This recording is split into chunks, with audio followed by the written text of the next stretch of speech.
Phase 1. The brain in your chest, a masterpiece of design. For centuries, we were told that the heart is merely a pump, a mechanical muscle destined to move blood through our veins.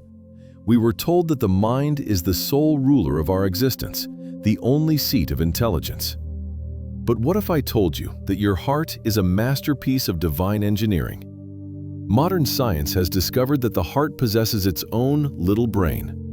Within the tissue of your heart are over 40,000 specialized neurons, a complex nervous system that operates independently of the brain in your head. This intrinsic cardiac nervous system can learn, remember, and make decisions. For some, this is a marvel of evolution. For others, it is the visible trace of the hand of God, who placed a second, more intuitive mind within our very core. This organ is far more than a muscle. Your heart is alive, sensing, and profoundly adaptable. It doesn't just react to your emotions, it helps create them. It changes when you find peace, when you offer compassion, or when you experience the weight of grief. This malleability, much like the neuroplasticity of the brain, reflects a divine grace. You are not a static machine.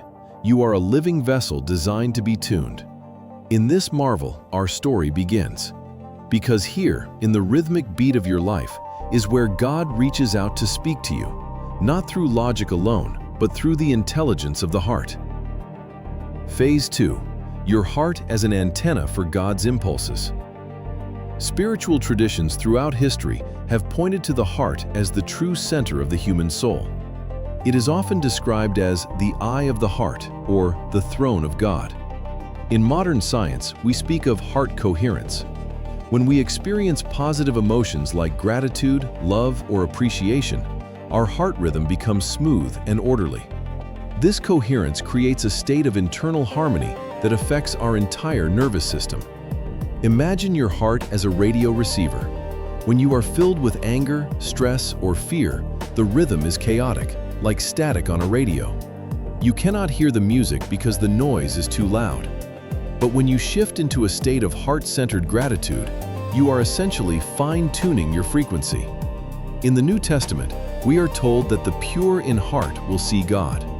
In simple terms, when your heart coherence increases, you perceive the divine will more clearly. The neuroplasticity we discussed in the brain has a counterpart here: cardiac plasticity. Every time you choose love over resentment, you are reshaping the neural pathways of your heart. You are retuning your inner receiver to recognize the subtle impulses, the quiet whispers, and the inner certainties that we interpret as God speaking. Phase 3. The light that radiates. The heart is the most powerful generator of electromagnetic energy in the human body. Its magnetic field is up to 5,000 times stronger than that of the brain. This field doesn't stay inside your body. It radiates outward, extending several feet into the space around you. Spiritually speaking, this means you are a constant transmitter. Your heart state affects everyone you touch. In many sacred texts, God is described as light. If we were created in His image, then this massive electromagnetic field is a reflection of that divine vitality. It is a field of influence. When you walk into a room with a coherent, loving heart, you aren't just feeling good.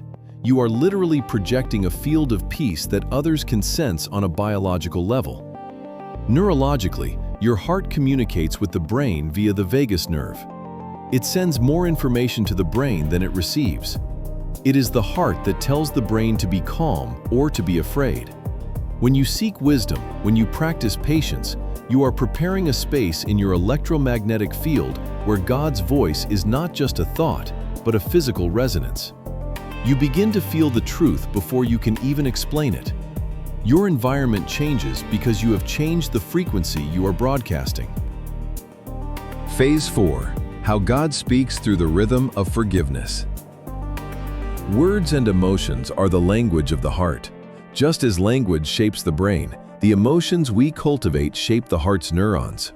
In ancient scriptures, there is a recurring promise: I will give you a new heart and put a new spirit in you.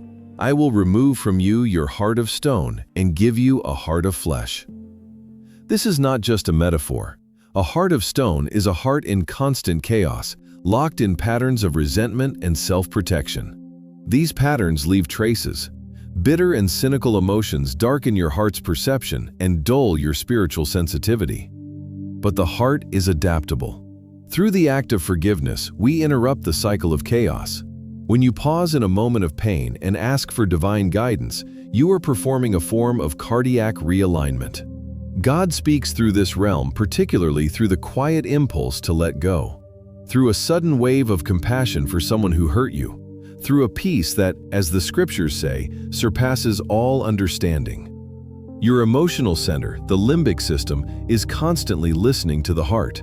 A heart that seeks peace despite difficulties notices the gentle, comforting impulses of God more easily.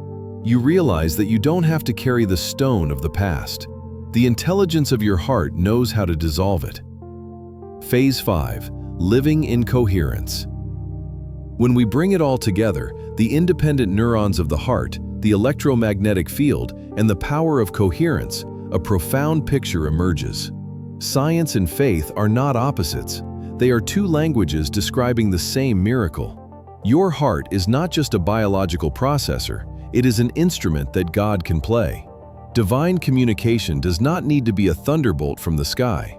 Often, it appears quietly, in a feeling of warmth during a difficult decision, in a sudden certainty of what the next good step is, in a peaceful thread that remains even when the world outside is screaming. The more consciously you shape your heart state, the clearer this inner stream becomes. You can examine your state. Is my heart currently a place of noise or a place of music? Align your emotions. Am I cultivating gratitude today, or am I sowing seeds of discontent? Choose your focus. Which people and habits nourish my heart's coherence, and which pull me away from the divine rhythm? Allow moments of heart-centered silence. Let the noise of the brain settle. When the mind is quiet, the heart speaks. And in that silence, you will realize that God has been speaking all the time through the very rhythm that keeps you alive. Your heart is the place where the divine signal arrives and takes form. Shaping your inner world means making room for wisdom, love, and truth. In this alignment, God's voice becomes the very beat of your life. If you enjoyed this journey into the intelligence of the heart, feel free to subscribe to Luminex Mind. Keep your heart open, stay coherent, and remember, the voice you are looking for is closer than you think. It is right here, in the masterpiece within your chest.